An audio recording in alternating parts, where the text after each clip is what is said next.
monde, c'est Nicolas, j'espère que vous allez bien pour cette nouvelle vidéo.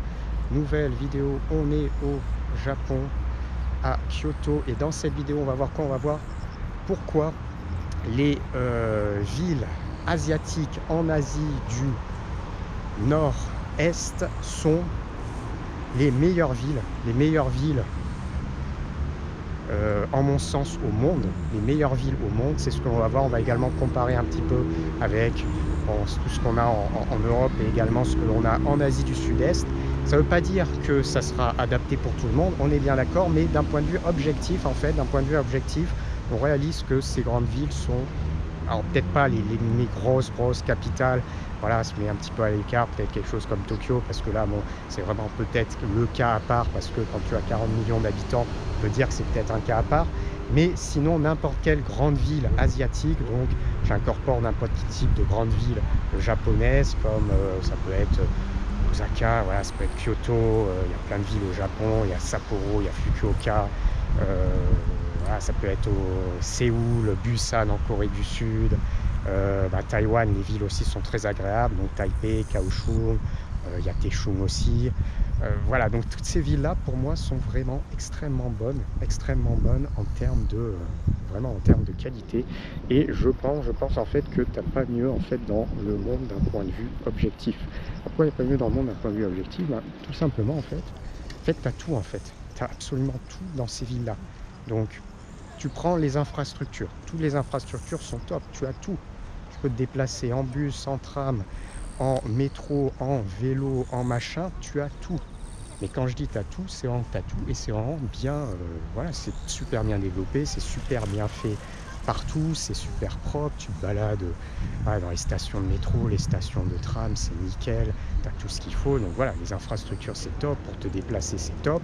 Et là encore, tout ça a prix tout à fait correct. Alors ça dépend un petit peu des endroits. C'est un peu plus cher pour se déplacer quand même au Japon et en Corée, on est bien d'accord. Et si on se déplace par exemple à Taïwan, bon Taïwan, par exemple tu prends ton métro à Taïwan, c'est pas plus cher que à Bangkok par exemple. On va Taipei, le réseau de métro à Taipei il est incroyable, c'est super bien fait, il y a des lignes partout, il est vraiment extrêmement bien fait. On va parler ça également des dispositions un petit peu des villes. Donc pour moi en fait je pense que c'est vraiment le mieux vraiment de très loin. La sécurité, mais en fait t'as pas mis en sécurité, c'est les endroits les plus sécuritaires au monde, hein. Donc, au Japon, Corée par exemple, c'est les endroits les plus sécuritaires au monde. Taïwan c'est quasiment l'endroit le plus sécuritaire au monde également. La Chine est probablement très sécuritaire également, mais on s'englobe pas trop parce que c'est un petit peu différent, je ne connais pas en fait tout simplement. Vraiment, il y a tout ce qu'il faut. La sécurité, ben, c'est top, mais en fait, c'est génial. Après, tout est bien rangé, tout est bien organisé, tout est piéton, donc tout est super bien piéton. Donc, tu peux aller un petit peu n'importe où, tu peux marcher, tu as des super allées. Voilà. Moi, par exemple, en fait, la ville où j'aurais aimé, en fait, par exemple, aller régulièrement, mais en fait, je ne le fais pas parce que c'est trop loin de l'Asie du Sud-Est, c'était le Japon, Sapporo. Pourquoi? Parce que Sapporo, en fait, tout simplement la ville la plus propre que j'ai vue au monde, et c'est la ville également pour les piétons qui est incroyable. Tu as des allées qui sont méga larges partout, tout est hyper bien aéré, parfaitement bien ciblé. Le plan de la ville est d'une symétrie parfaite. En fait, tu peux pas en fait te planter en allant à Sapporo par exemple, et il n'y a rien qui traîne dans la rue, c'est incroyable. Mais bon, le problème c'est que c'est trop loin en fait, trop loin de l'Asie du Sud-Est. Moi je dis c'est trop loin, là voilà, de Bangkok on est 8h30 de vol, donc bon, 8h30 de vol pour aller toujours dans la zone Asie, ça fait mal, c'est vraiment dommage. Puis bon, il fait un petit peu froid aussi, donc ça limite aussi les possibilités, mais bon, donc du coup donc Kyoto c'est top également. Mais toutes ces villes-là, vraiment c'est top. En fait, tu as tout. En fait, tu n'as pas les problèmes européens en ayant les avantages des villes européennes. Et tu n'as pas les problèmes d'Asie du Sud-Est en ayant les avantages des villes d'Asie du Sud-Est. Donc en fait, qu'est-ce que tu peux trouver de mieux en fait? Tu peux pas trouver de mieux. Quand je dis avantage des villes européennes, c'est quoi? C'est piéton en général, les structures de ville sont bien faites sur une ville européenne, mais le désavantage, voilà, c'est de plus en plus sale, et puis tu as les populations, les machins, où ta sécurité est pourrie, donc du coup, ça te casse tout. Donc du coup, ça te casse tout. Puis même en termes d'habitation, bon, des fois en Europe, bon, au début, l'architecture belle, c'est sympa, bon, au bout d'un moment, c'est un petit peu ennuyant, ça devient un petit peu fade, ça bouge pas trop, c'est fade, c'est fade. Quand tu es en architecture européenne qui commence à faire pas beau, machin, tout ça, c'est fade. Et en fait, l'architecture que tu as en Asie, c'est top, ça change, tu as des différences, des machins. Donc du coup, ça agite beaucoup plus le regard, et je sais pas, c'est moins ennuyant. Donc tu n'as pas ces désavantages-là, mais tu as donc les avantages, par exemple, de pouvoir faire des choses piétons, de pouvoir faire du vélo, d'avoir des allées larges, des trucs comme ça. Dans ces pays-là, tu l'as.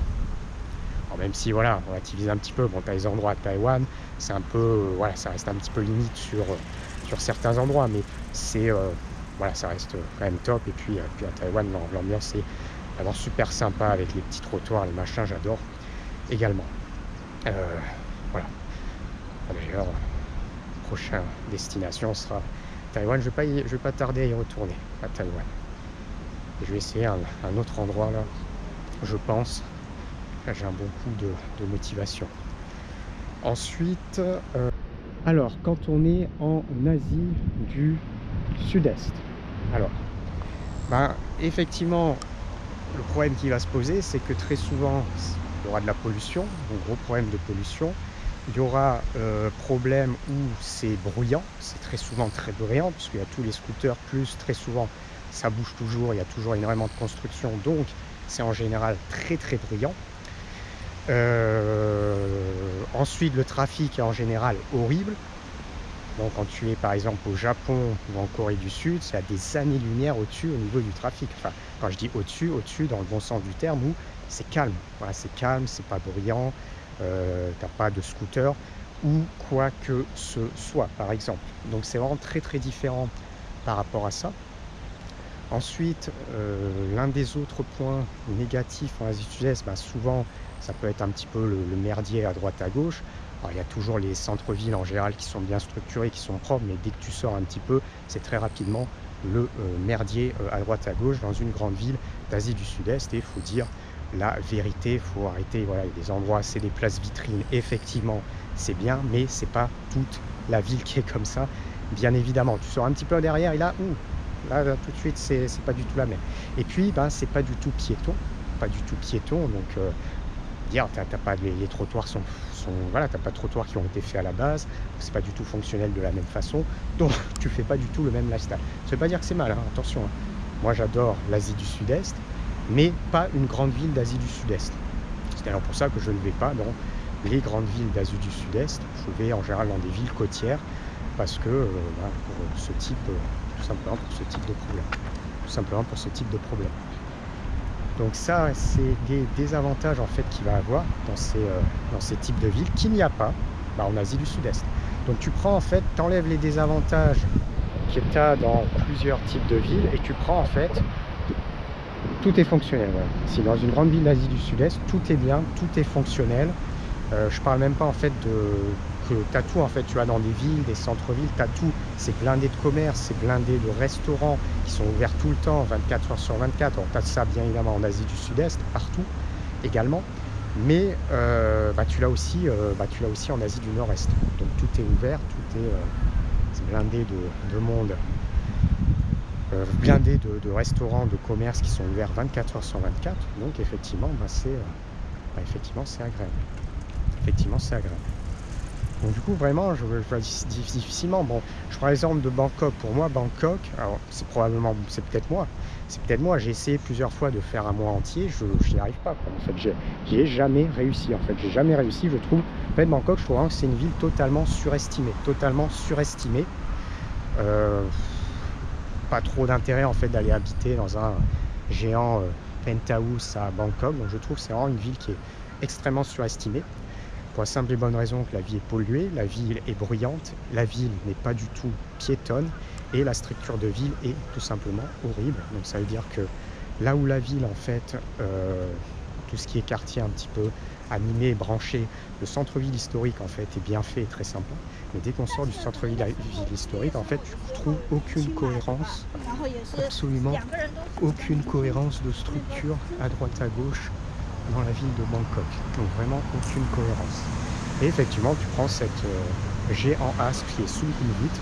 Et en fait, la rue de Sukhumvit, tu as 1,50 m de trottoir à gauche, 1,50 m de trottoir à droite. Et c'est horrible pour marcher. Alors, en plus, tu as le BTS qui est rajouté dessus. Donc des fois, tu as juste 1 mètre pour marcher. Tu es dans une sorte d'entonnoir entouré de géants buildings sur cette route-là. Une espèce de cuvette. Et tu te sens totalement oppressé. C'est pour ça qu'en fait, je ne retourne quasiment plus à Bangkok. Parce que je n'y arrive plus en fait, je n'y arrive absolument plus, j'ai une sensation vraiment d'oppression. Quand je suis en centre-ville, je me sens vraiment pas bien. Vraiment pas bien. Donc du coup j'y vais plus en fait. Du coup j'y vais plus. Même 2-3 jours en fait j'y vais plus. Alors si vraiment il fallait faire 2-3 jours, je ferais 2-3 jours, mais vraiment une sensation d'oppression, je sens vraiment. La dernière fois que j'ai fait ça, c'était au moins il y a 1 an et demi. J'ai resté 3-4 jours, j'étais vraiment pas bien. J'étais vraiment pas bien, puis c'est pas laid back, ça court à droite à gauche, il y a du bruit un peu partout, c'est l'entonnoir entre les hauts buildings et les allées qui sont hyper petites. C'est vraiment, voilà, en dehors du centre-ville historique, c'est vraiment, tu as l'impression que tout s'accumule, ça part dans tous les sens. Et c'est très souvent ça en fait dans les grandes villes asiatiques. Donc du coup, après c'est chacun, voilà, après chacun. Moi j'adore l'Asie du Sud-Est, mais pas une ville gigantesque. Voilà. Les villes côtières, les villes un petit peu plus petites, c'est sympa. Pattaya c'est sympa, l'ambiance c'est pas du tout la même chose qu'à Bangkok, bien évidemment, par exemple. Voilà. Mais pour moi vraiment, les grandes villes asiatiques du nord-est, tu as absolument tout en fait. Tu as la sécurité, tu as la propreté, tu as des belles allées, c'est piéton, c'est bien pour marcher.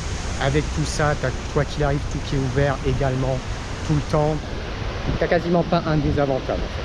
Alors, on pourra dire désavantage c'est le coût de la vie, mais c'est pas un vrai coût de la vie, puisqu'en fait tu as de la qualité, tu as vraiment une grosse qualité derrière. Donc tu as quand même une grosse qualité derrière, c'est normal en fait que de ne pas payer son café à 1 € ou de ne pas payer son ticket de métro 30 centimes par exemple. 30 centimes. Et même des fois le coût est vraiment très abordable comparé au système de structure que l'on a. Donc vraiment, les grandes villes d'Asie du Nord-Est, c'est vraiment top. Donc j'inclus Japon, Corée du Sud, Taïwan.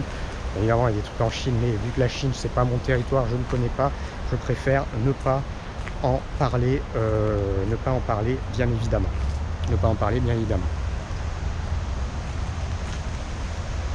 Bon, après, selon mon point de vue, après ça dépend ce que l'on cherche. En fait, ça peut dépendre. Il y a plein de facteurs. En fait, le facteur, ça peut être quel budget on a, bien évidemment.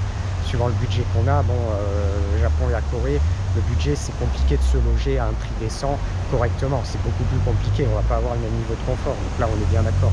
Taïwan c'est pas vrai parce que Taïwan est beaucoup plus abordable, tout est très abordable à Taïwan, mais on est bien d'accord. Après ça dépend ce que l'on cherche aussi, voilà, donc c'est pas l'un et c'est juste que objectivement, moi je vois pas mieux en fait qu'une grande ville asiatique. J'ai pas comparé avec d'autres endroits dans le monde, bon on est bien d'accord, c'est quoi qu'il arrive mieux une grande ville ici qu'une grande ville en Amérique du Sud avec l'insécurité, le bordel, le machin, qu'une grande ville en Afrique, une grande ville d'Europe du Nord où ça sera un peu mieux sur certains critères, mais ça sera vraiment très ennuyant, tout sera fermé, tu n'auras rien, voilà, ou droite à gauche. Donc là vraiment t'as tout. Vraiment, tu as tout de A à Z, tout est bien, tout est qualitatif, tout est machin. Et on se termine pour cette petite vidéo. Si vous aimez, abonne-toi à la chaîne, mais également des likes. Et pour la vidéo, je vous dis à bientôt. Ciao, ciao.